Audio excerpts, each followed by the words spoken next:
Shalom, selamat pagi. Senang sekali saya Abel Dali bisa menjumpai Bapak Ibu semua dalam ibadah online GBI Rosipina.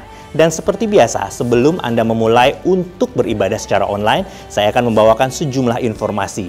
Yang pertama adalah mengenai hari Selasa, pendalaman Alkitab hadir secara online pukul 19.30 bersama Saudara Samuel Bambang Prasetyo. Kemudian hari Rabu, jam doa juga masih hadir secara online pukul 19.30. Hari Kamis, Sekolah Minggu Dewasa Wanita hadir pukul 18 waktu Indonesia Barat. Hari Sabtu, Light Community hadir pukul 18 waktu Indonesia Barat. Sementara untuk hari Minggu, pukul 7.45 waktu Indonesia Barat, ada 2 sekolah minggu. Yang pertama adalah kelas Dewasa Wanita 1 dan juga kelas Dewasa Pria. Sementara pukul 8, kelas Tunas Muda dan Madya akan bergabung. Setelah ibadah ini selesai, Sekolah Minggu Pemuda juga akan hadir untuk Anda. Gereja Baptis Indonesia Rosipina juga mengucapkan selamat bagi jemaat yang berhasil menempuh studinya dan menyelesaikannya. Siapa saja mereka yang menempuh studi dan menyelesaikannya dalam jenjang studi yang berbeda-beda? Ini dia. Dan informasi yang terakhir Bapak Ibu, saya tahu, kita semua tahu bahwa dunia saat ini masih terus dihantui oleh virus COVID-19. Namun, kasih dan anugerah Tuhan tidak pernah habis-habisnya setiap waktu. Bapak Ibu juga pasti diberkati Tuhan dengan sangat luar biasa. Jika Bapak Ibu rindu untuk memberikan persembahan dan persepuluhan sebagai bentuk untuk mengembalikan berkat dan anugerahnya, Bapak Ibu bisa memberikannya dalam persembahan dan persepuluhan melalui nomor rekening yang tertera di layar kaca Bapak Ibu saat ini. Demikian informasi yang bisa saya sampaikan. Selamat menikmati ibadah online GBI Rosipina. Tuhan Yesus memberkati. Shalom, selamat pagi Jemaat Gereja Baptis Indonesia Rosipina yang diberkati Tuhan. Kita sungguh bersyukur kalau pagi hari ini kita boleh beribadah bersama-sama, kita boleh bersekutu bersama-sama, sekalipun hanya melalui online. Tapi kita percaya Dia Tuhan yang hadir dimanapun kita berada. Mari Bapak Ibu, sebelum kita mulai ibadah kita akan membaca firman Tuhan yang terdapat dalam Mazmur 100 ayat 1 sampai yang kelima. Pujilah Allah dalam bait-Nya. Mazmur untuk korban syukur. Bersorak-soraklah bagi Tuhan hai seluruh bumi. Beribadalah kepada Tuhan dengan sukacita. Datanglah ke hadapannya dengan sorak-sorai. Ketahuilah bahwa Tuhanlah Allah. Dialah yang menjadikan kita dan punya dialah kita, umatnya dan kawanan domba gembalaannya. Masuklah melalui pintu gerbangnya dengan nyanyian syukur, ke dalam pelatarannya dengan puji-pujian. Bersyukurlah kepadanya dan pujilah namanya. Sebab Tuhan itu baik, kasih setianya untuk selama-lamanya, dan kesetiaannya tetap turun-temurun. Mari kita berdoa. Bapa yang baik, Bapa yang begitu mengasihi kami sungguh bersyukur kepadamu Tuhan. Kami sungguh Bapa rindu untuk menaikkan pujian dan penyembahan kami kepadamu Tuhan. Karena kami tahu Tuhan, kalau kami ada pagi hari ini, itu semua karena anugerah Tuhan dalam kehidupan kami. Itu semua karena kasih Tuhan dalam kehidupan kami. Tuhan, mari Tuhan Engkau hadir di dalam hati dan pikiran kami Tuhan. Kami percaya Engkau Allah yang maha hadir Tuhan. Pagi hari ini Tuhan kami datang kepadamu Bapa. Kami rindu Tuhan. Kami mau bersekutu dengan Engkau Tuhan. Kami rindu Tuhan. Kami mau naikkan pujian kami. Syukur kami kepadamu Tuhan. Biarlah urapan-Mu mengalir dalam setiap kami Tuhan. Roh Kudus-Mu bekerja dimanapun kami berada Tuhan. Dan melawat setiap kami Tuhan. Engkau yang menyertai, Engkau yang memberkati ibadah kami pagi hari ini. Dari awal pertengahan hingga akhirnya. Terima kasih Tuhan Yesus. Di dalam nama Tuhan Yesus kami berdoa dan bersyukur. Haleluya. Amin. Mari Bapak Ibu yang dikasihi Tuhan. Kita mau naikkan syukur kita kepada Tuhan. Kita mau katakan terima kasih Tuhan. Kalau sampai hari ini aku masih ada. Itu semua karena anugerah-Mu dalam hidupku Tuhan.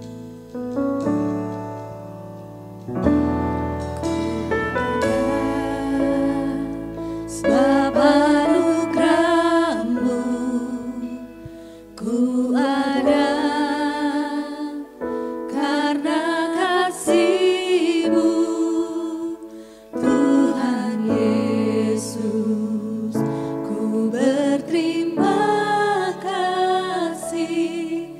buat kasih rahmat-Mu. Ada sebab anugerah-Mu, ku ada karena kasih-Mu, Tuhan Yesus. Ku berterima kasih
Bapa, segala kemuliaan hanya bagi-Mu Tuhan. Segala syukur hanya bagi-Mu Tuhan. Terima kasih Tuhan Yesus, terima kasih.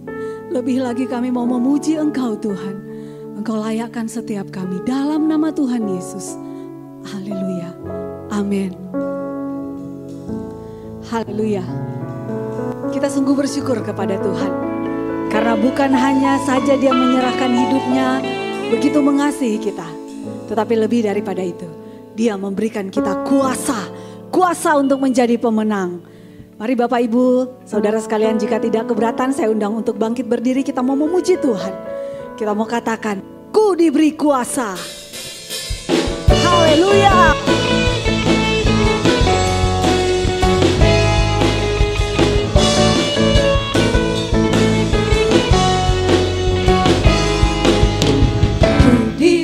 Kuasa dari Raja Mulia, menaklukkan musuh di bawah kakiku.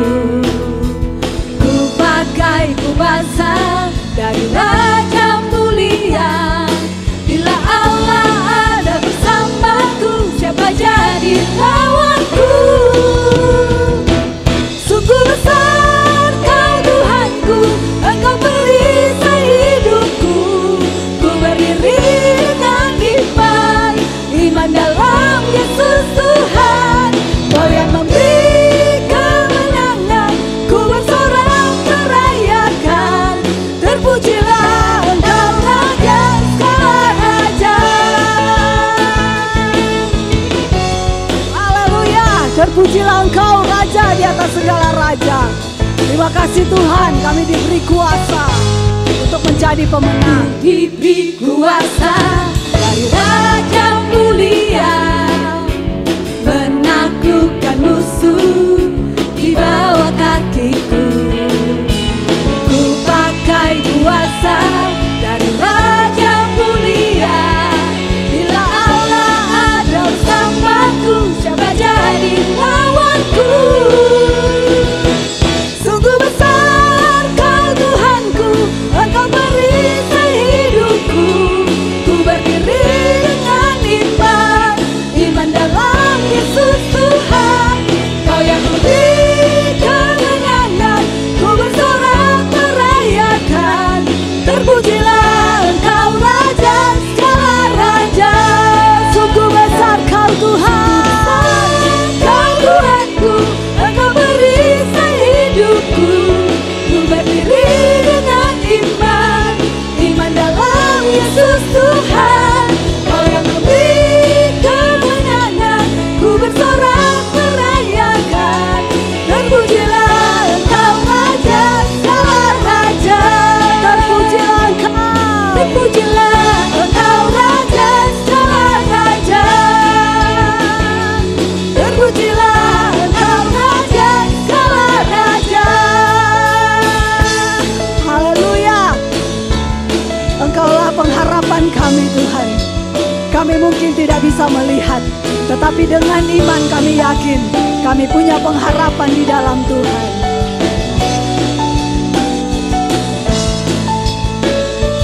Besar dari yang ku harapkan,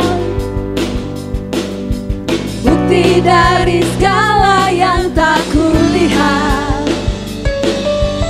Iman berikanku kekuatan Untuk melakukan perkara yang hebat. melakukan perkara yang hebat. Bersama Rohmu, Ku yakin pasti menang. ku pasti menang. Tinggi namamu dipuji, hormat kemuliaan. Sorak dengan segenap hati, Raja keagungan.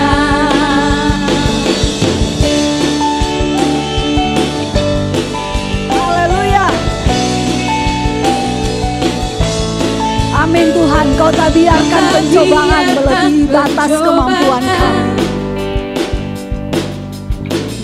melebihi batas kekuatanmu. Kau yang berikanku kemuliaan,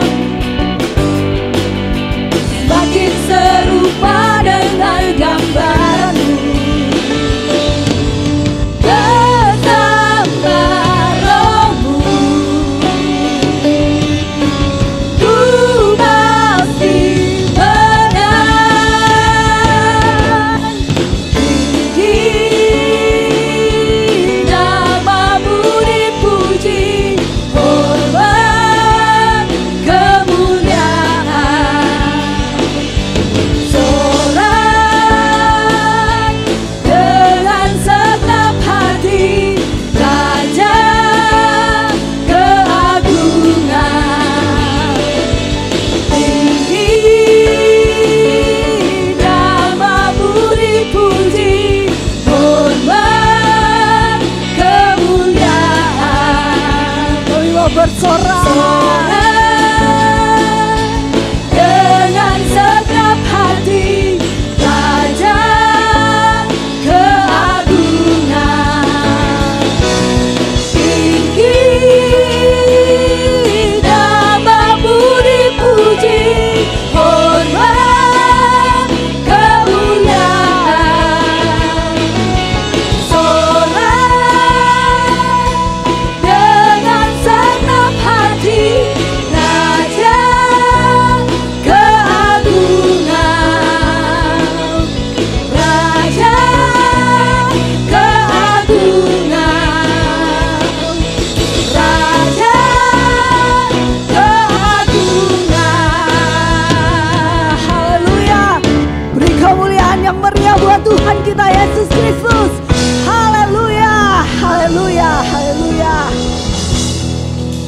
Silakan kembali duduk Bapak Ibu Saudara yang dikasihi Tuhan.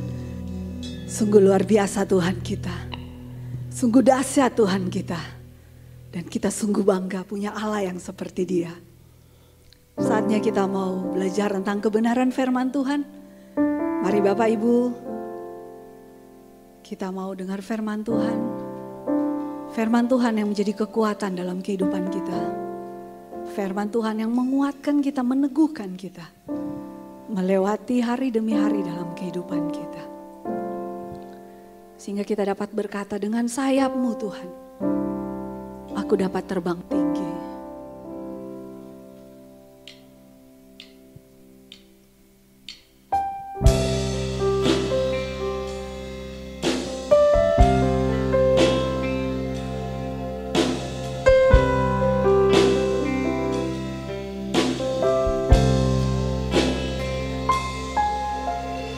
Firman-Mu berkata Kau besertaku, maka kuat roh dan jiwaku.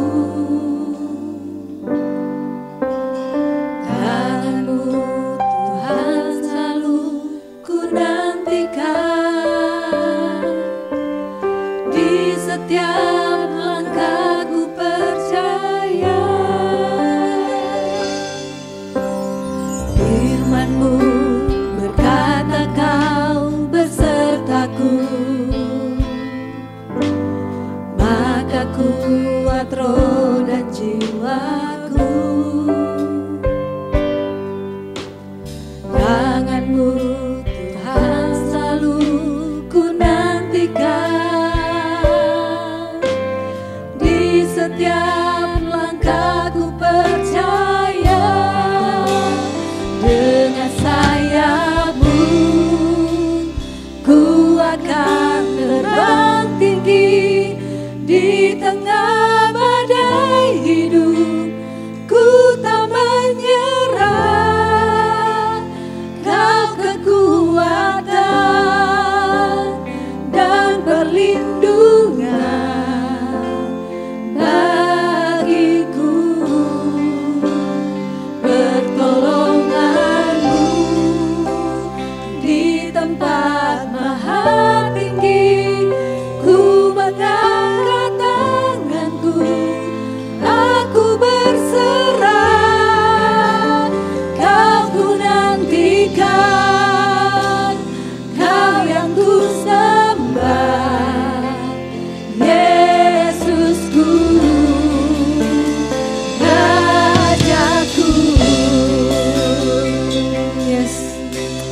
Firman-Mu berkata Engkau selalu bersama dengan kami. Firman-Mu berkata Kau besertaku, maka kuat roh dan jiwaku. Tangan-Mu Tuhan selalu ku nantikan, di setiap langkahku percaya. Dengan sayapmu ku akan terbang tinggi, di tengah badai hidup ku tak menyerah. Kau kekuatan dan perlindungan bagiku, pertolongan-Mu di tempat maha tinggi. Ku mengangkat tanganku, aku berserah. Kau ku nantikan, Kau yang ku sembah, Yesusku, Rajaku. Kami percaya Tuhan, dengan sayap-Mu kami akan terbang tinggi melewati badai kehidupan Dengan ini. sayapmu ku akan terbang tinggi, di tengah badai hidup ku tak menyerah. Kau kekuatan dan perlindungan bagiku, pertolongan-Mu di tempat maha tinggi. Ku mengangkat tanganku, aku berserah. Kau ku nantikan, Kau yang ku sembah, Yesusku, Rajaku. Kau ku nantikan, Kau yang ku sembah, Yesusku, Rajaku. Kau ku nantikan, Kau ku nantikan, Kau yang ku sembah, Yesusku, Rajaku.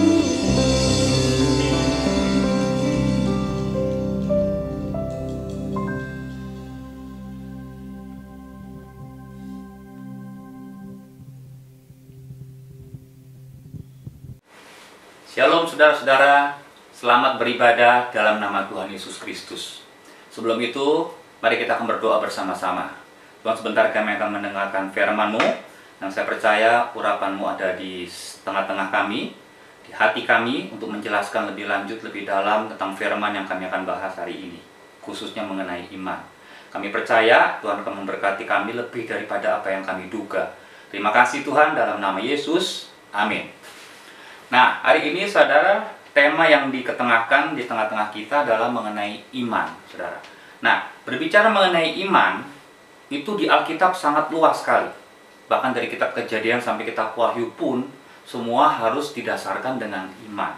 Nah, hari ini saya akan berbicara mengenai bagaimana iman itu supaya kuat. Judul yang diketengahkan di tengah kita adalah kekuatan iman, atau iman yang sejati, iman yang hidup. Nah, lebih dulu saya ingin tanya kepada saudara, ya, siapa di antara saudara yang menonton atau yang melihat streaming ini, video ini, yang merasa atau yakin punya iman? Saudara boleh lambaikan tangan. Sayang saya nggak bisa melihat, tapi saya percaya, saya berharap saudara yang mendengar, saudara sudah punya iman semua. Ya, nah hari ini saudara, tema yang diketengahkan berkenaan dengan tema-tema beberapa minggu yang lalu, yaitu tentang iman yang mengalahkan dunia. Kalau saudara punya iman, saudara mesti pernah mengalami kemenangan atas dunia ini. Nah, pertanyaannya adalah, iman yang mengalahkan dunia, dunia yang dikalahkan itu apanya? Dunia kan begitu luas, di mana kita tinggal juga namanya dunia. Nah, saya akan garis besarkan dua hal saja. Dunia itu biasanya menyodorkan dua hal kepada kita. Pertama-tama dia memberikan kesenangan dengan berbagai cara.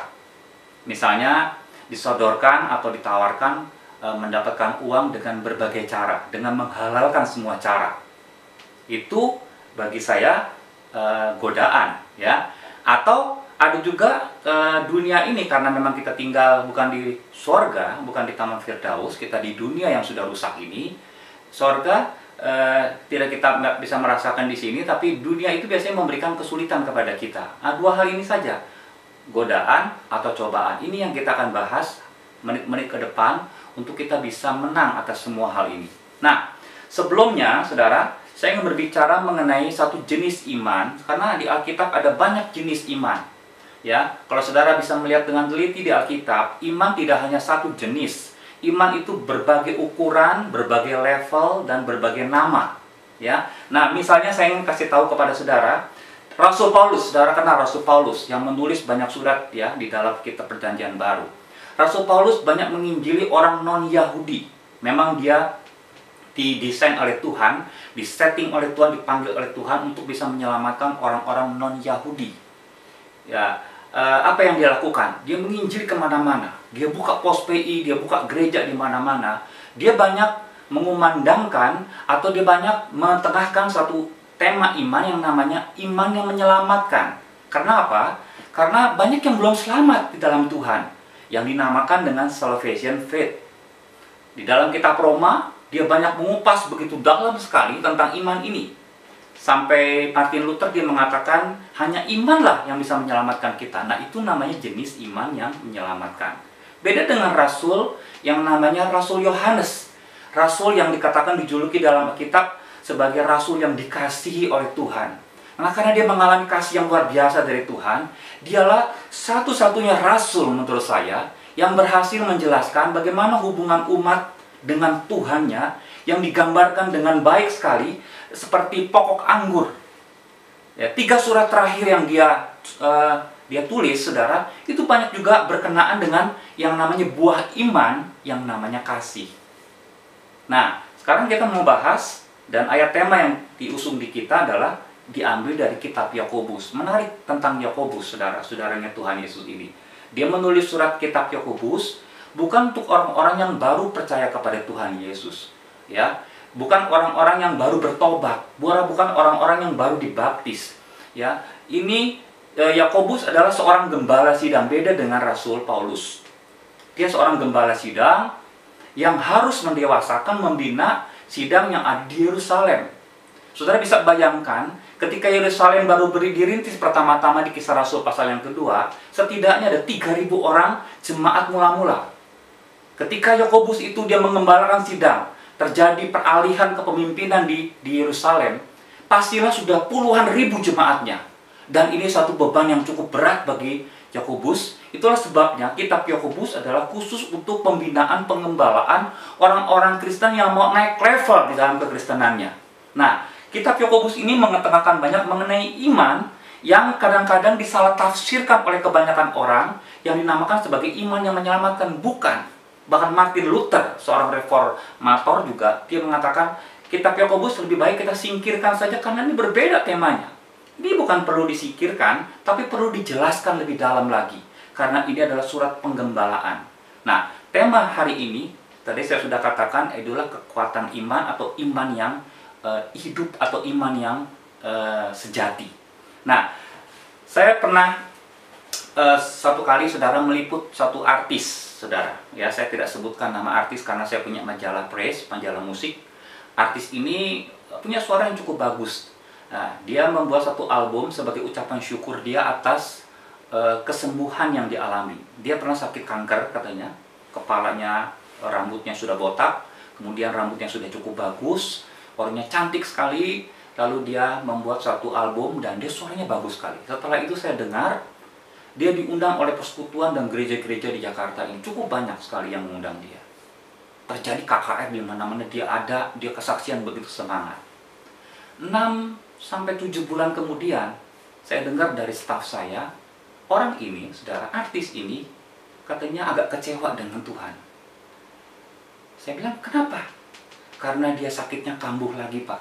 Dengar-dengar dia tidak mau menyebut nama Tuhan Yesus. Apa dia murtad? Ya mungkin murtad atau mungkin enggak, kita tidak tahu. Tapi dia sangat kecewa sekali. Lepas dari kita menghakimi orang seperti ini, bahwa di tengah-tengah kita, dalam kehidupan sehari-hari, kita banyak menemui kasus yang mirip-mirip seperti ini. Itulah sebabnya khotbah ini begitu penting bagi orang Kristen yang mau imannya dikuatkan, imannya supaya menjadi iman yang sejati, iman yang hidup.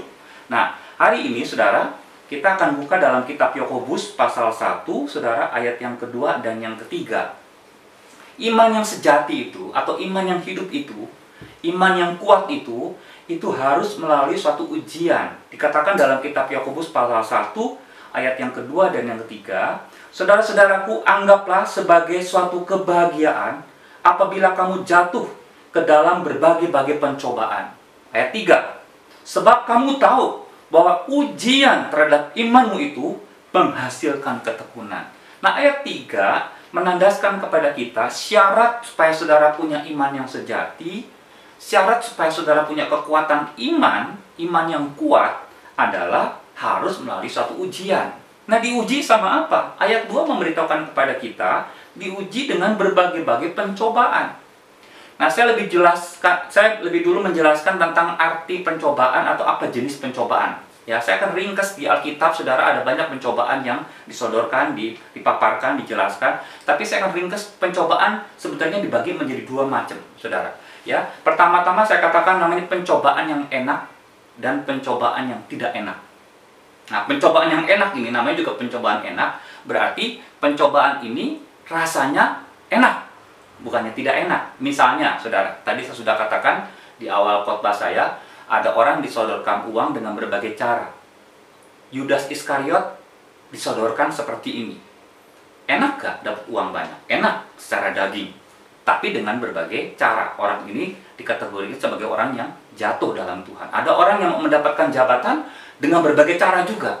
Ada orang yang mau mendapatkan seks juga dengan berbagai cara. Saya ingat di Alkitab ditulis Yusuf dia menang atas pencobaan yang enak ini. Yesus waktu di padang gurun dicobai juga dengan pencobaan yang enak oleh iblis. Karena apa? Karena iblis menjanjikan kepada Yesus kekayaan seluruh dunia, kemewahannya akan diberikan kepada Yesus kalau Yesus menyembah iblis. Tapi Yesus adalah orang yang hebat, memberi contoh kepada kita, dia menang atas pencobaan yang enak ini. Ada lagi yang kedua, pencobaan yang tidak enak. Nah, pencobaan yang tidak enak, namanya juga tidak enak, pasti bentuknya itu macam-macam yang tidak enak. Penderitaan, masalah, dan sebagainya. Saya akan mulai dari mana? Dari mana saja kita bisa mulai. Misalnya dari kesehatan.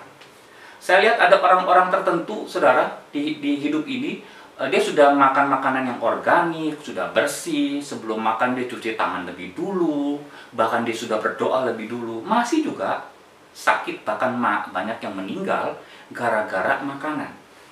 Ada orang Kristen yang sakit kemudian didoakan oleh pendeta, bukan tambah sembuh, tambah parah. Nah, ini bagi orang yang mengalaminya, saya namakan sebagai pencobaan yang tidak enak. Dalam hal apa saja? Dalam hal hubungan misalnya. Orang ditinggalkan oleh orang yang dikasihi atau diputuskan oleh orang yang kita cintai. Suatu kali, saudara, pada waktu saya masih remaja, dulu saudara, katakanlah youth ya, sudah dewasa, ada seorang pemudi, ya, teman kami, saudara, datang kepada kami dan dia agak sedih mukanya. Diceritakan begini, ya, saya heran ini dengan pacar saya. Pacar saya baru memutuskan hubungan dengan saya, ya, berakhir hubungan mereka karena gara-gara pelayanan, saudara. Aneh gak ada orang seperti itu. Dia sudah cukup lama, berbulan-bulan diultimatum oleh pacarnya, jangan sampai pacarnya ini, saudara, mendapatkan kesulitan karena dia ini pelayanan. Pacarnya sudah nggak setuju dia pelayanan, tapi dia tetap pelayanan. Teman saya ini akhirnya diputusin. Nah, bagi teman saya ini, diputusin pacar, ditinggal oleh orang yang dikasihi, itu adalah pencobaan yang tidak enak. Ada banyak sekali masalah ekonomi, mungkin COVID-19 ini membawa dampak juga kepada kita semua. Setidaknya kalau saudara nggak di PHK, pemasukan pasti berkurang, saudara. Nah, ini dinamakan namanya pencobaan yang tidak enak. Nah, saya percaya ayat 2 yang ditulis oleh kitab Yakobus di sini, apabila kamu jatuh ke dalam berbagai-bagai pencobaan, berbahagialah apabila kamu jatuh. Tentulah di sini yang dimaksud bukan pencobaan yang enak. Masa Yakobus dia mengatakan, ya, anggaplah sebagai suatu kebahagiaan apabila kamu jatuh ke dalam pencobaan yang enak. Ya udah enak, ya nggak perlu bahagia lagi, memang sudah bahagia secara daging, saudara. Pastilah yang dimaksud Yakobus adalah pencobaan yang tidak enak di sini, berbagai kesulitan bentuknya. Nah, ini yang saya akan ekspos kepada saudara. Dan ini jadi bahan atau materi Tuhan, saudara, untuk menguji iman saudara, supaya jelas kualitas iman saudara itu iman yang kuat, iman yang hidup, iman yang sejati, atau iman yang palsu. Ya, ada orang merasa, saudara, ada orang yang dia mau lulus ujian, mau lulus, saudara, tapi tidak mau ikut ujian. Ya, di Amerika beda dengan di Indonesia. Saya dengar di Amerika kalau orang mau mendapatkan SIM, ya, surat izin mengemudi, dia harus ikut ujian. Teori dan praktek harus. Kalau di sini kan bisa langsung saja dia bayar dan sebagainya. Kalau saudara sudah bisa mengemudikan mobil atau motor, nggak masalah. Tapi kalau saudara baru awal-awal mengemudikan mobil, baru belajar, mentok sono, mentok sini, kemudian saudara nembak, maka SIM itu dinamakan SIM aspal, ya, asli tapi palsu. Banyak orang Kristen yang modelnya seperti ini. Di omongannya atau di pelayanannya seperti orang yang dewasa rohani, seperti orang yang imannya luar biasa, tapi sebenarnya kenyataannya itu palsu. Nah, hari ini kita akan bongkar habis, saudara, tentang iman yang hidup itu bagaimana, iman yang sejati itu yang bagaimana. Menarik disimak. Ayat yang kedua, saudara. Ayat yang kedua dikatakan, kata apabila kamu jatuh, kata apabila itu bukan dipakai kata if dalam bahasa Inggris. Biasanya kan kalau dalam bahasa Inggris dipakai kata if, apabila atau jikalau, itu pengandaian, permisalan. Kalau pengandaian ini bisa terjadi, bisa juga tidak terjadi. Misalnya, saudara, ya, andai kata kita punya umur, ya, lebih dari 1000 tahun, tapi kan bisa terjadi, bisa juga tidak terjadi. Banyak tidak terjadi aja kalau pengandaian. Tapi yang dipakai di dalam kitab Yakobus pasal 1 ayat yang kedua ini untuk apabila itu dipakai kata when. When ye fall into. Apabila, ya. Tapi terjemahannya bukan ketika. Jadi kata apabila ketika diterjemahkan kata when, ini akan diterjemahkan secara literal seperti ini.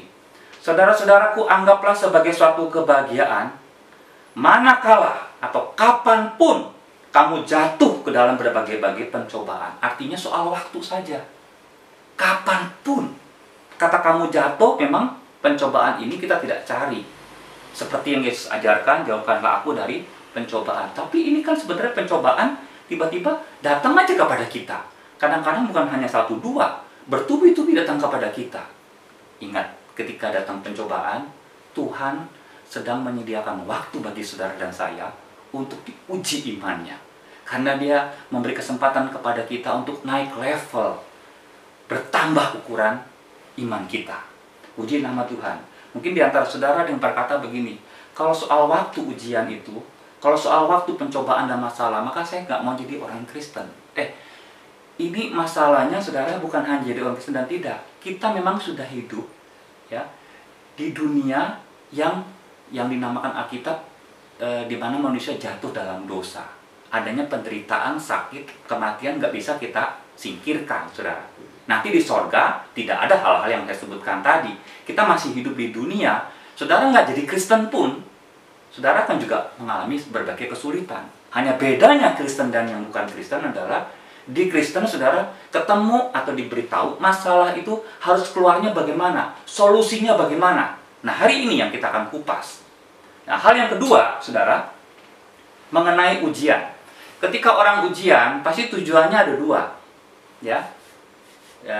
Hasilnya ada 2. Lulus atau tidak lulus. Saudara merasa gak kalau saudara diuji, sebenarnya cuma ada 2 kans, ya. Lulus atau tidak lulus. Nah, yang tidak lulus dalam ujian hidup, ciri-cirinya disebutkan di dalam kitab Yakobus pasal 1, saudara, ayat yang ke-13. Apabila seorang dicobai, ya, janganlah ia berkata, pencobaan ini datang dari Allah. Sebab Allah tidak dapat dicobai oleh yang jahat, dan ia sendiri tidak mencobai siapapun. Ciri-ciri orang yang tidak lulus dia selalu mengeluh dan menyalahkan Tuhan. Makanya Yakobus dalam ayat yang ke-13 dia mengatakan, apabila ia seorang dicobai, janganlah ia berkata, pencobaan datangnya dari Allah. Nggak adil Allah itu. Kenapa dia kasih seperti ini? Ya, dia dikte Allah, bagaimana dia ngajarin Allah bagaimana supaya bisa mengatasi masalah ini berlalu. Ini bukannya dia datang kepada Tuhan, Tuhannya yang disuruh-suruh sama dia. Nah, ayat 13 menunjukkan kepada kita ada orang-orang tertentu, ya orang Kristen yang sudah cukup lama, ya menjadi orang Kristen yang sudah cukup pelayanan. Ada juga orang yang nggak lulus. Ciri-cirinya seperti ini. Dia selalu ngomel, menyalahkan Tuhan, seperti yang saya sebutkan contoh di awal khotbah saya itu. Nah, yang kedua, ada orang Kristen yang lulus. Berbicara lulus, saya bagi di dua jenis, saudara. Ya, saya akan kupas sedikit di sini. Pertama-tama, orang Kristen yang lulus itu, ada orang Kristen yang lulus karena nyontek. Saudara tahu nyontek kan? Saudara pernah mengalami nyontek gak? Namanya nyontek apa? Ada soal, memerlukan jawaban. Kalau jawabannya itu dapat dari orang lain, itu namanya apa? Nyontek. Kalau jawabannya itu kita cari sendiri, apalagi jawabannya isi, kita mesti cari sendiri, maka kalimat yang kita sebutkan di situ adalah kalimat kita bukan kopas dari orang lain. Nah, artinya apa dalam kehidupan orang yang lulus tapi nyontek? Ini orang yang biasa, sedikit-sedikit dia punya masalah datang kepada pendeta. Masalahnya cuma kecil, dimusuhin sama orang saja, ya nggak diajak ngomong saja, sudah kanseling sama pendeta. Boleh nggak? Boleh saja. Mungkin orang ini lulus karena pendeta akan memberitahukan jawabannya. Pendeta akan memberitahukan solusinya. Tapi coba lihat, ya. Beberapa waktu kemudian ketika orang ini punya masalah, apa yang terjadi? Pasti akan cari pendeta yang sama. Itu satu orang. Kalau jemaatnya ada 100 bagaimana? Kalau jemaatnya ada ribuan bagaimana? Pendetanya bisa mati muda, saudara. Saya nggak mengajarkan saudara nggak menghargai pendeta untuk minta pendapat mereka, tidak. Tapi ada kalanya, saudara, untuk meningkatkan kedewasaan saudara, ujian itu harus kita selesaikan sendiri bersama dengan Tuhan. Makanya ada jenis lulus yang kedua. Nah, jenis lulus yang kedua ini dikatakan dalam kitab Yakobus pasal 1 ayat yang ke-12. Berbahagialah orang yang bertahan dalam pencobaan, sebab apabila ia sudah tahan uji, dia akan menerima mahkota kehidupan, mendapatkan penghargaan yang dijanjikan Allah kepada barang siapa yang mengasihi dia. Jadi, yang kedua dikatakan di Alkitab, saudara, ada orang-orang tertentu, dia melalui ujian tegar sekali, hebat sekali. Sebab itu, Tuhan menjanjikan dia mendapatkan satu penghargaan, award, mahkota kehidupan. Tuhan sudah siapkan orang-orang seperti ini. Puji nama Tuhan. Ya, orang-orang seperti ini paling tidak melalui ujian, kalau orang sudah lulus ujian, setidaknya saya baca di kitab Yakobus pasal 1 ayat yang ketiga dan yang keempat, ada dua hal, ya, untuk bisa melacak, menilai saudara itu sudah lulus atau tidak. Saudara dapatkan semacam ijazah dari Tuhan. Ada dua hal. Pertama-tama, Yakobus pasal 1 ayat yang ketiga. Sebab kamu tahu bahwa ujian terhadap imanmu itu menghasilkan ketekunan. Jadi pertama-tama, saudara, kalau orang lulus, apalagi lulusnya dikatakan di ayat yang ke-12 mendapatkan penghargaan dari Tuhan. Mau tidak mau, dia mempunyai satu sifat, terbentuklah satu sifat yang namanya tekun. Ya, dalam bahasa Inggrisnya ketekunan ini dalam King James diterjemahkan patience, ya, kesabaran. Jadi kesabaran sama ketekunan menurut kitab Yakobus bukan diminta, tapi didapat atau hasil dari saudara lulus ujian. Saudara jadi nggak bisa saudara minta kepada Tuhan begini ketika saudara diuji sama Tuhan, minta saya kesabaran, ya. Ya caranya seperti itu. Dia kasih materi, dia kasih bahan ujian kepada saudara agar saudara tekun dan bertahan di situ. Ya. Dalam terjemahan New American Standard Bible, kata ketekunan diterjemahkan dengan bagus sekali, ya. Kata ketekunan diterjemahkan dengan endurance. Ya, endurance itu artinya apa? Daya tahan, keteguhan. Ya, saya gambarkan seperti orang yang push up begitu, orang yang tangannya dan kakinya itu ke bawah begitu. Kemudian tapi push up-nya ini saudara pakai satu tangan, saudara, mungkin tangan kiri atau tangan kanan, atau dia tidak push up namanya, dia diam saja begitu, saudara. Atau orang yang angkat barbel lebih berat daripada berat badannya dengan menit yang cukup lama. Nah, itu namanya endurance atau itu namanya hupomone. Ayat 12 juga, tadi sudah kita bahas, sudah kita saya kutip, berbahagialah orang yang bertahan. Hupomone juga jadi hupomone ada banyak sekali disebutkan di dalam kitab Yakobus ini. 2 di antaranya yang sedang kita bahas ini. Apa arti hupomone? Secara literal, hupomone artinya bertahan untuk bertahan. Karena memang pencobaan atau kesulitan kan tidak hanya sehari 2 hari, cukup lama. Tapi saya terjemahkan, ya. Saya akan menjelaskan hupomone itu sebenarnya apa artinya. Hupomone itu adalah kemampuan untuk bertahan dalam kesukaran dan mengubah kesukaran itu menjadi berkat atau keuntungan bagi diri saudara sendiri. Itu hupomone. Nah, orang yang punya kemampuan seperti ini sangat sedikit.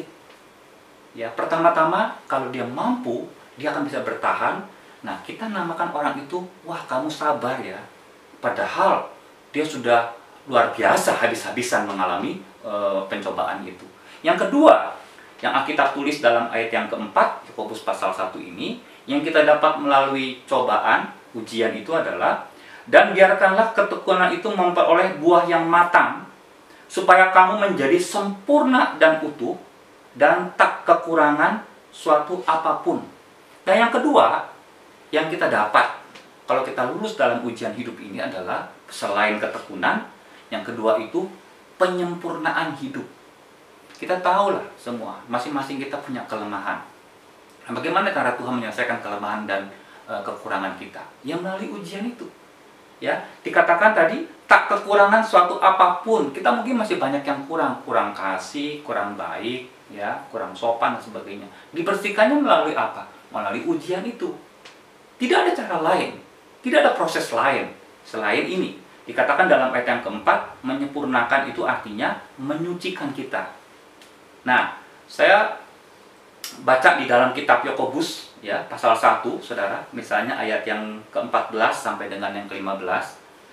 Tiap-tiap orang dicobai oleh keinginannya sendiri, karena ia diseret dan dipikat olehnya. Dan apabila keinginan itu telah dibuahi, ia melahirkan dosa. Dan apabila dosa itu sudah matang, ia melahirkan maut. Jadi pencobaan itu, pencobaan yang enak tadi ini, saudara, itu datangnya dari keinginan saudara sendiri. Itu keinginan daging. Nah, bagaimana cara menyempurnakan orang yang hidupnya seperti ini? Tadi saya sudah katakan, melalui ujian, cobaan. Makanya kita kenal kalau emas itu mau disebut sebagai emas yang sejati, emas yang murni, emas itu harus relakan dirinya masuk dan digodok di dalam suatu perapian yang panas sekali. Dia akan memisahkan emas ini dari kotoran-kotorannya.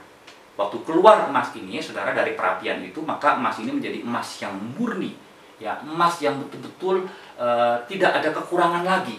Atau pokok anggur, kalau dia mau berbuah lebat, dia harus mau disiangin atau dipotong beberapa hal yang nggak penting dalam ranting-rantingnya.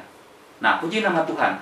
Makanya saya lihat ada satu tulisan seperti ini, iman yang kecil bisa membawa kita ke sorga, tapi iman yang besar dapat membawa sorga ke dalam hidup kita. Kenapa? Ketika orang menghadapi ujian, dia mengalami bukan neraka yang dia sedang alami, tapi dia sedang menciptakan kesulitan itu menjadi berkat bagi diri dia sendiri. Maka itu dikatakan dalam kitab Yakobus, berbahagialah orang. Ya, hendaklah orang itu bersuka cita. Ya, yang terakhir, saudara, poin yang terakhir. Nah, biasanya poin yang terakhir ini adalah poin yang sangat penting bagi saya. Ya, ini tadi baru prolog khotbah saya, baru pendahuluan. Ini khotbah yang sesungguhnya adalah di poin yang terakhir ini, yaitu cara supaya lulus. Tadi kita sudah mengatakan bahwa iman harus diuji, hasilnya juga kita sudah bahas. Nah, sekarang kita mau bahas tentang caranya supaya lulus bagaimana. Nah, sebelum saya ingin berbicara lebih lanjut tentang cara supaya lulus ujian, saya ingin cerita sedikit tentang seorang jemaat yang sedang konseling dengan seorang pendeta, tentang usahanya. Ya, jemaat ini sudah cukup lama dia merintis usahanya, sudah 5 tahun yang lalu. Dia bertanya kepada pendetanya seperti ini, Pak Pendeta, kenapa saya akhir-akhir ini usahanya kok agak menurun? Saya sudah 5 tahun usaha cukup berhasil. Pak Pendeta mungkin tahu ketika saya merintis, Pak Pendeta juga sudah mendoakan. Tapi kenapa akhir-akhir ini, bulan-bulan terakhir ini, usaha saya menurun? Apakah Tuhan tidak peduli lagi kepada saya? Nah, pendetanya ngajak berdoa, lalu dia memberitahukan begini, ya. mungkin ya Anda ini kurang banyak doa. Lalu jemaat ini mengatakan, doa, saya sudah berdoa siang malam Pak Pendeta. Bukan hanya untuk saya dan usaha saya, Pak Pendeta pun saya juga sudah mendoakan. Lalu yang kedua, pendetanya dia menjawab seperti ini. Kemungkinan kalau bukan doa, mungkin Anda lupa memberikan perpuluhan. Hah? Memberi perpuluhan? Kata jemaat ini. Saya tidak pernah telat Pak. Bukan hanya memberi perpuluhan dan doa, saya juga serajin baca Alkitab. Jadi Pak Pendeta tolonglah, kira-kira Tuhan apa nggak peduli sama saya lagi? Pak Pendeta mulai bingung, saudara. Dia mulai mencari hikmat. Akhirnya dia temukan jawaban yang ketiga. Ya, dia tanya begini, Anda rajin ke gereja gak? Anda rajin ibadah gak? Apalagi di tengah-tengah COVID-19 seperti ini. Dia bilang, oh saya rajin ke gereja Pak.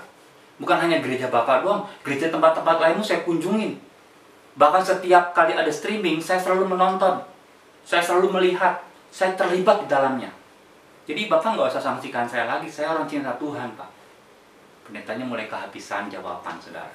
Akhirnya dia terakhir dijawab begini, ya mungkin Tuhan punya rencana lain ya untuk Anda. Mungkin Anda ingin dipanggil menjadi pendeta atau full timer. Jemaatnya marah, saudara. Apakah setiap orang yang jadi pendeta itu harus bangkrut lebih dulu, saudara?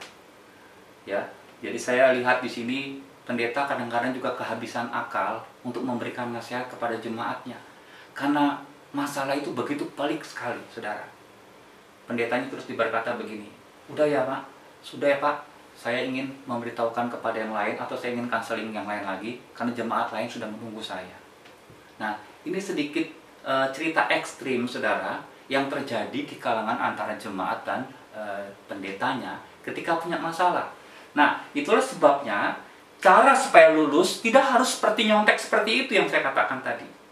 Tapi dalam kitab Yakobus pasal 1 ayat yang kelima dikatakan, tetapi apabila di antara kamu ada yang kekurangan hikmat, ya, kalau Anda merasa kekurangan hikmat, bingung memutuskan yang mana yang betul, mana yang baik, apa yang dilakukan? Hendaklah ia memintanya kepada Allah yang memberikan kepada semua orang dengan murah hati dan dengan tidak membangkit-bangkit, maka hal itu akan diberikan kepadanya. Nah, ayat 6 sampai yang ke-8 sebagai ayat tema kita adalah sebenarnya ayat yang menjelaskan bagaimana cara minta hikmat itu sendiri di ayat yang kelima.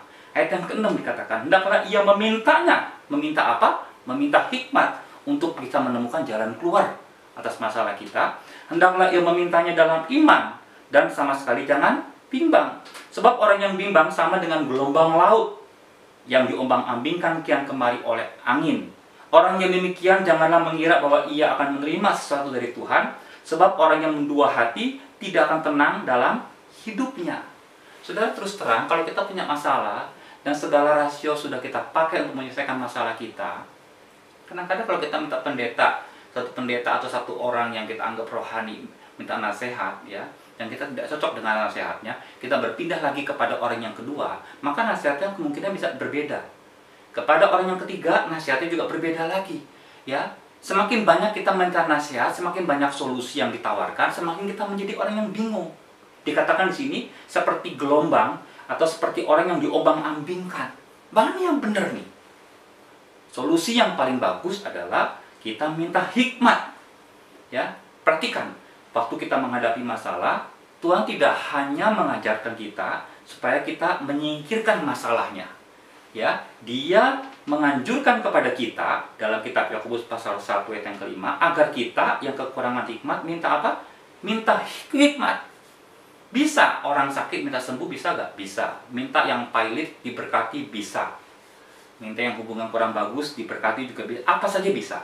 Tapi dalam hal kitab Yakobus pasal 1 ayat yang kelima untuk pendewasaan rohani, jangan selalu apa yang kita minta itu diberikan. Sekali-sekali kita belajar berlatih di dalam menghadapi pencobaan hidup ini. Caranya bagaimana? Ya, minta kekurangan. Kalau ada kekurangan hikmat, hendaklah ia memintanya. Saudara, ada statement yang cukup bagus yang saya ingin kutip, ya. Saudara mungkin pernah dengar, ada kalanya Tuhan menenangkan badai, tetapi ada kalanya Dia membiarkan badai mengamuk dan dia pun menenangkan saudara. Nah, kata menenangkan saudara itu artinya bukan yang di luar yang diselesaikan, tapi yang ada di dalam diri kita. Caranya bagaimana? Yakobus pasal 1 ayat yang kelima mengatakan, mintalah hikmat kalau ada yang kekurangan. Apa itu hikmat sebenarnya? Saya akan definisikan hikmat itu adalah sebenarnya, hikmat itu beda dengan pengetahuan ya. Pengetahuan kan kita bisa dapat dari belajar. Tapi hikmat bukan dapat dari belajar. Ya, hikmat itu adalah menggunakan pengetahuan untuk kita bisa mengatasi masalah-masalah yang kita sedang alami sesuai dengan kehendaknya Tuhan. Atau hikmat itu adalah cara pandang Tuhan yang kita dapati, saudara, atau kemampuan supaya kita bisa memandang masalah kita dari pandangannya Tuhan, supaya kita dapat menyelesaikan dari kacamata Tuhan sendiri. Makanya syarat pertama untuk kita bisa minta hikmat bukan hanya doa, tapi kita harus punya sikap, dikatakan dalam Amsal pasal 9 ayat yang ke-10. Pertama-tama orang itu harus takut akan Tuhan. Permulaan hikmat adalah takut akan Tuhan. Dalam terjemahan bahasa Indonesia sehari-hari, untuk menjadi bijaksana atau untuk mendapatkan hikmat, pertama-tama orang harus mempunyai rasa hormat dan takut kepada Tuhan. Jika engkau mengenal yang Maha Suci, engkau akan mendapatkan pengertian. Kenapa harus takut akan Tuhan lebih dulu? Karena penyelesaian masalah yang terbaik dalam hidup saudara itu belum tentu juga benar. Nah, hikmat itu akan menyelesaikan masalah saudara dari kacamata Tuhan. Ini hanya dimiliki oleh orang-orang yang percaya, yang punya Tuhan yang luar biasa.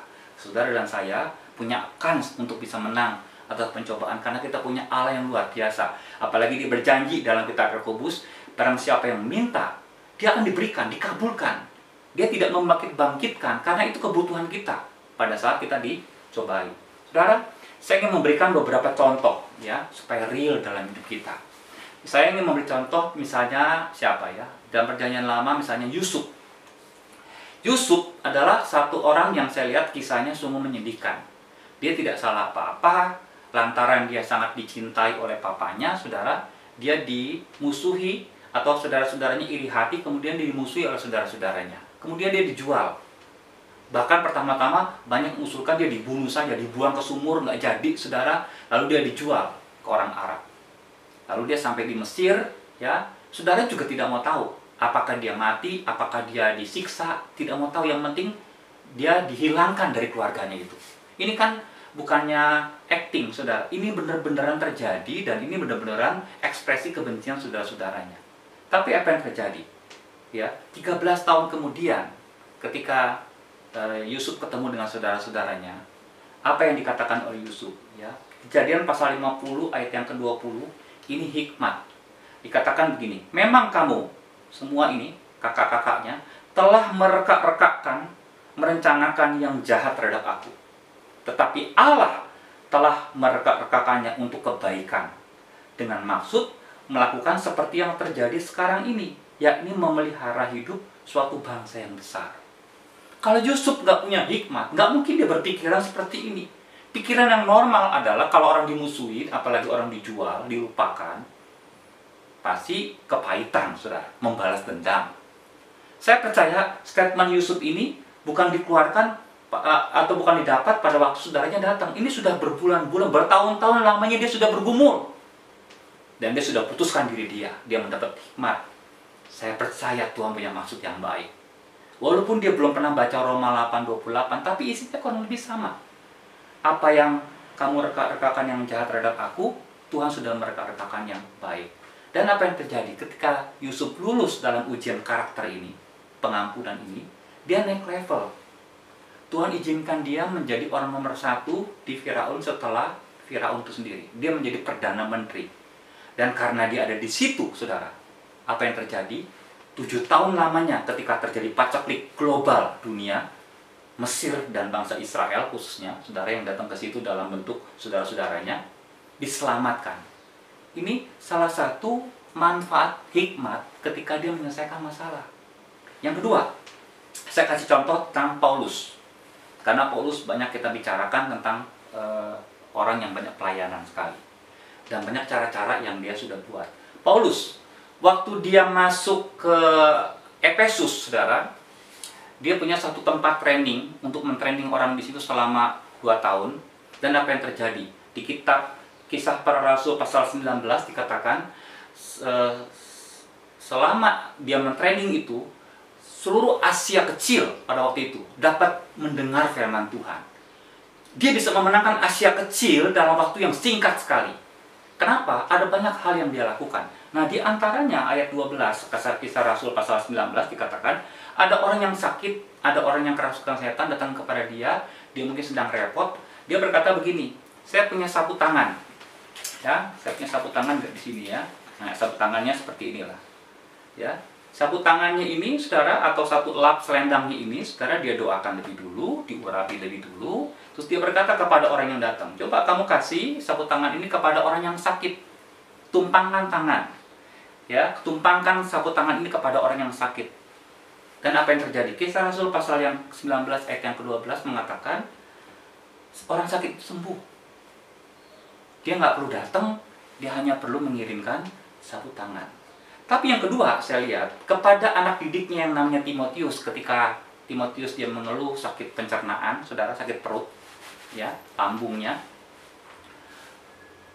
Lalu Paulus, saya lihat di Alkitab nggak pernah dia berdoa untuk Timotius. Bukannya dia tidak mau berdoa. Hikmat bagi Tuhan, hikmat yang Tuhan kasih kepada Paulus untuk menyelesaikan masalah Timotius beda dengan orang-orang di Efesus. Dia tidak memberikan juga sapu tangan yang pernah diberikan di Efesus kepada Timotius. Dia anjurkan Timotius seperti ini secara natural. Hendaklah engkau meminum anggur sedikit karena pencernaanmu bermasalah. Dan konon ceritanya, saudara, Timotius mungkin sampai akhir hidupnya dia minum anggur sedikit karena dia tahu diri, saudara, dia punya satu penyakit yang sulit sembuh. Bukan Tuhan tidak sembuhkan, tapi cara Tuhan berbeda dalam menyembuhkan penyakitnya Timotius. Nah, berbeda sekali dengan yang dialami oleh Paulus. Ya, ceritanya, saudara, Paulus ini sampai sekarang belum ada teolog yang bisa mengorek ini, tapi saya percaya dia punya satu penyakit atau satu kelemahan yang diistilahkan iblis yang menggocoh dia, atau diistilahkan duri dalam daging. Dia katakan dalam 2 Korintus pasal yang ke-12 ayat yang ke-8 dan yang ke-9, tentang hal itu aku sudah 3 kali berseru kepada Tuhan supaya utusan iblis itu mundur daripadaku. Tetapi jawab Tuhan kepadaku, cukuplah kasih karuniaku bagimu. Tuhan menjawab apa? No. Boro-boro dia pakai sapu tangan untuk mendoakan diri dia sendiri. Ya, tidak ada jalan keluar. Tuhan tetapkan, udah, kamu tetap ya ada duri dalam daging selama hidup kamu. Apa yang terjadi? Paulus bisa saja mengeluh, tapi apa yang dilakukan oleh Paulus?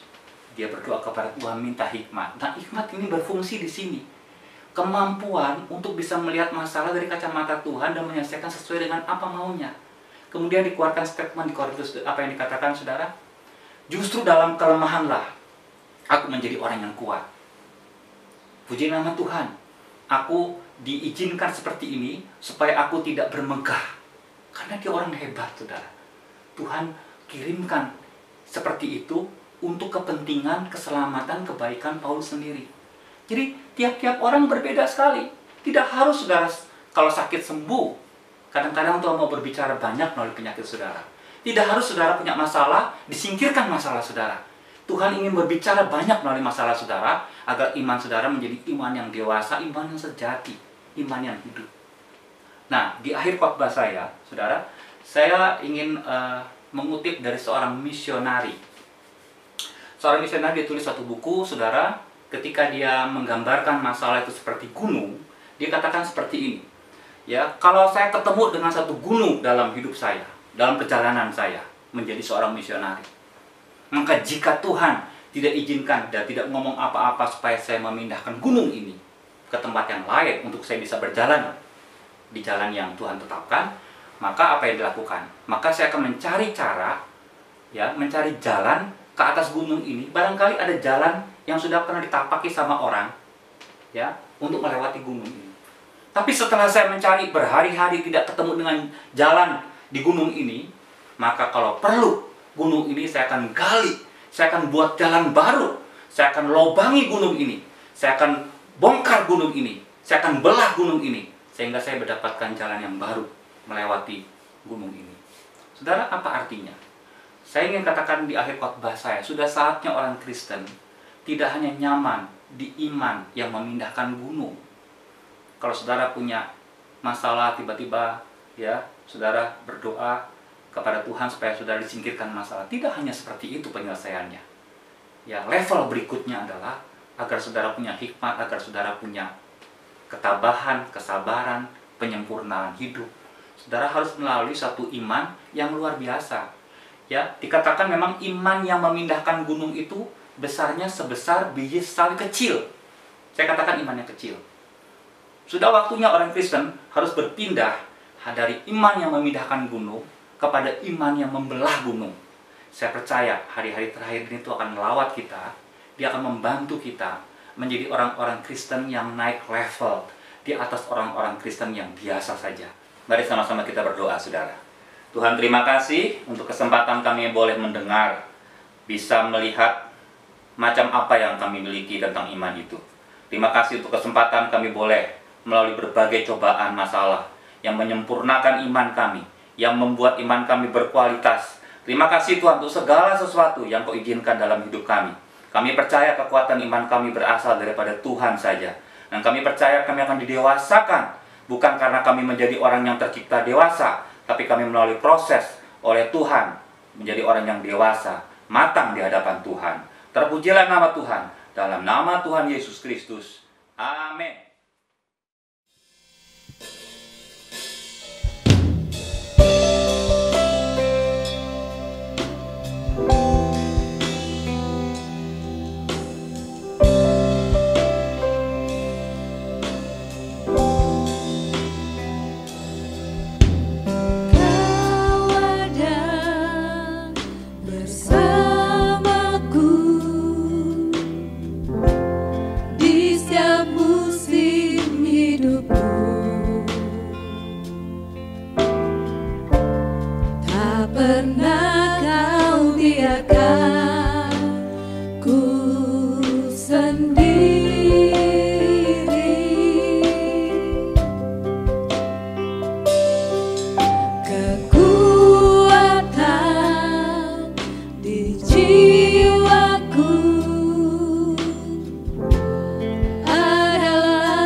Bersama kami di setiap musim kehidupan kami, Tuhan.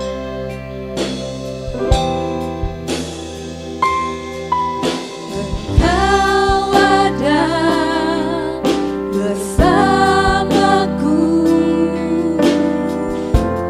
di setiap musim hidupku.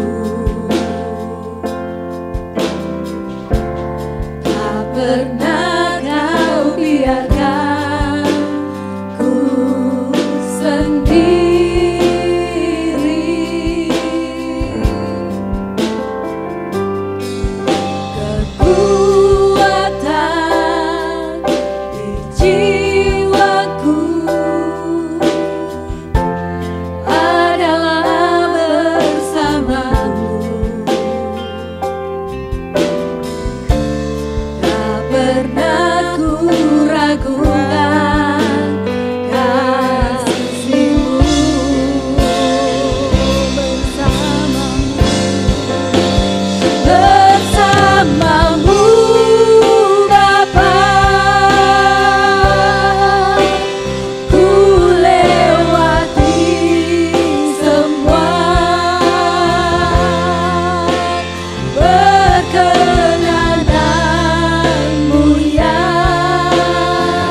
Sidang jemaat yang dikasihi oleh Tuhan Yesus, mari kita menyatukan hati kita di dalam doa syafaat. Bapa di dalam surga, kami sungguh mengucap syukur kepadamu kalau pada pagi hari ini Tuhan sudah menyertai ibadah kami dari awal hingga akhirnya. Dan di akhir ibadah ini ya Bapa, kami mau menyatukan hati kami mau berdoa syafaat, kami mau berdoa bagi bangsa dan negara kami. Tuhan, terima kasih untuk bangsa Indonesia, terima kasih untuk segala sesuatu yang Tuhan izinkan terjadi bagi bangsa ini. Kami membawa di dalam doa secara khusus untuk kondisi bangsa ini dalam menghadapi virus COVID-19. Tuhan, kami minta belas kasihan-Mu. Secara khusus kami berdoa untuk aspek perekonomian di bangsa ini.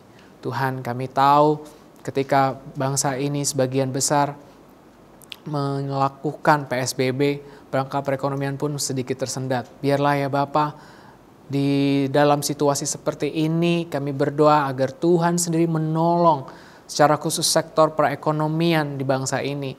Biar pelaku-pelaku bisnis juga boleh diberikan kekuatan, kemampuan untuk menghadapi situasi ini. Dan kami berdoa biar problem ini bisa cepat selesai dan COVID-19 ini juga kami bisa lewati bersama-sama sehingga sektor perekonomian di bangsa ini boleh kembali pulih ya Tuhan.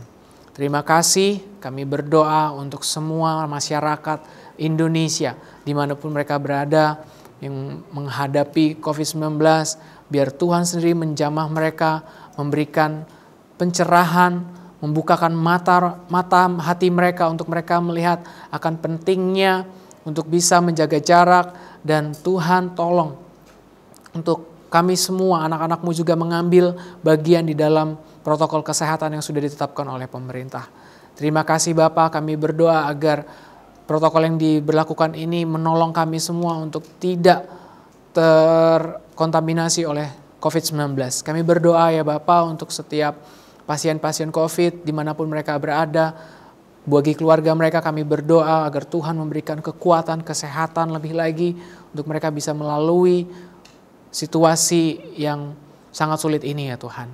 Terima kasih Bapa, kami serahkan seluruhnya ke dalam tangan-Mu dan kami mohon juga biar kasih Tuhan menyertai Bapak Presiden kami, Wakil Presiden, seluruh jajaran yang memerintah atas bangsa ini, Kementerian Kesehatan. Kami berdoa untuk dokter dan setiap tenaga medis. Berdoa Tuhan, biarlah kiranya Tuhan memberikan kekuatan kepada mereka semua untuk mereka bisa menyelesaikan bahkan mampu menolong setiap pasien-pasien COVID dan bisa menolong proses pengobatan daripada setiap pasien-pasien yang ada ya Bapak. Kami rindukan kondisi bangsa ini dan seluruh bangsa-bangsa lain yang menghadapi situasi yang sama. Kami semua boleh dimenangkan, kami semua boleh dilalukan oleh situasi sulit ini ya Tuhan. Terima kasih Bapak, terima kasih kami serahkan kondisi bangsa ini secara seluruhnya ke dalam tangan-Mu ya Tuhan. Terima kasih, kami berdoa terus bagi kondisi gereja-Mu ini, Gereja Baptis Indonesia Rosipina dengan semua jemaat, baik mereka yang mengalami COVID-19 secara langsung atau tidak langsung, kami minta ya Bapa, biar Tuhan memberikan kekuatan, kemampuan untuk mereka bisa bertahan dalam situasi seperti ini. Ingatkan mereka untuk mereka terus berharap kepadamu, terus memegang iman yang teguh di dalam Tuhan Yesus Kristus. Dan kami percaya iman di dalam Yesus Kristus membuat kami kuat menghadapi situasi ini ya Tuhan. Terima kasih Bapa, terima kasih berikan hikmat juga bagi pemimpin-pemimpin gereja, bagi pengerja-pengerja yang ambil bagian di dalam pelayanan dalam gereja-Mu ini, agar kami semua terus bisa menjadi berkat bagi banyak orang, terutama bagi jemaat-Mu di tempat ini. Kami berdoa ya Bapa, mau serahkan seluruh pokok doa ini ke dalam tangan-Mu, dan kami percaya, kami siap, kami kuat di dalam Tuhan, kami menang bersama Tuhan. Terpuji-pujilah nama-Mu ya Bapa, di dalam nama Tuhan Yesus Kristus. Kami mengucap syukur dan berdoa, haleluya, amin. Saudara-saudara, mari kita akhiri ibadah kita dan kita angkat kedua belah tangan kita. Terimalah berkat kasih dari Allah Bapa, damai sejahtera, kasih karunia daripada Yesus Kristus anaknya, persekutuan, kekuatan, penghiburan dari Roh Kudus menyertai saudara dan saya sampai kita dijemput sebagai mempelainya. Yang percaya sama-sama katakan, amin.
ibadah kita pagi hari ini sudah selesai. Tuhan Yesus memberkati kita semua. Amin.